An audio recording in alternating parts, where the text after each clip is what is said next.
Ready. பேசலாமா? பேசுங்க. Okay sir, நான் சொல்ல போற மேட்ரு எல்லாமே ரியாலிட்டி தான்.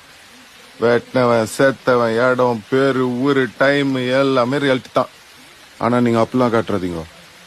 இது இந்த எப்பவுமே இந்த கார்டு ஒன்று போடுவீங்களே, இந்த படத்துல வரதெல்லாம் ஓலே அப்படின்னு, அந்த மாதிரி ஒரு கார்டு ஒன்று போட்டு விட்டுருவோம்.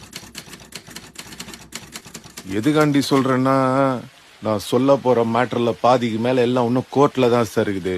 நான் பாட்டுக்கு விளையாட்டா உண்மையை சொல்ல போய் நீங்க பாட்டுக்கு அது சீச படமா எடுத்து விட்டீங்கன்னு வைங்க. ஓஹோ, சிக்கா எடுத்தா நல்லா தான் இருக்கு. அதான் நம்ம ட்ரெண்ட் மாத்த போறோம்ல சார். எதுக்குடா மாத்தணும்? நல்லா தானே போய் நிக்குது. அது உனக்கு பிடிக்கல அதானே? இங்க கேளுங்க சார். சார் சொல்லுங்க சார். இந்த மேட்டருக்காண்டி வெளில வந்துச்சுன்னு வைங்க, நம்மள மாதிரி இன்னசென்ஸ் ஆனவங்க மட்டும் இல்ல சார், பெரிய பெரிய போலீஸ் ஆபீசருங்க, அரசியல்வாதிங்க, வக்கீலுங்க, ஏன் சில ஜட்ஜிங்க வரைக்கும் உள்ள போற மாதிரி ஆயிடும். அதுக்காண்டி தான் சொல்றேன், இந்த கார்டை போட்டு விட்டுருங்கன்னு. போட்டீங்கன்னு வைங்க, எனக்கும் சேஃப்டி, நீங்களும் ஃப்ரீயா படுத்து எடுத்துக்கலாம். அது உண்மையாலுமே இருந்தா கூட யாரும் உங்களாண்ட வந்து எந்த கேள்வியும் கேட்க முடியாது. நல்ல ஐடியா சார், ஃபாலோ பண்ணிக்கிறேன் சார். அடுத்த நம்ம கேஸ் தான், நான் போயிட்டு வந்து ஃபுல் டீட்டெயிலா சொல்றேன். யாரா அவன்? டேய் சார், நம்ம வேஷத்துல யார சார் நடிக்க வைக்க போறீங்க?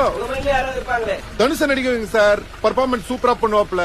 எங்க வேலையை நாங்க பாத்துக்கிறோம், உங்க வேலைக்கு லேட்டா போய் இன்னும் 2 வருஷம் எக்ஸ்ட்ரா போட்டுற போறாங்க.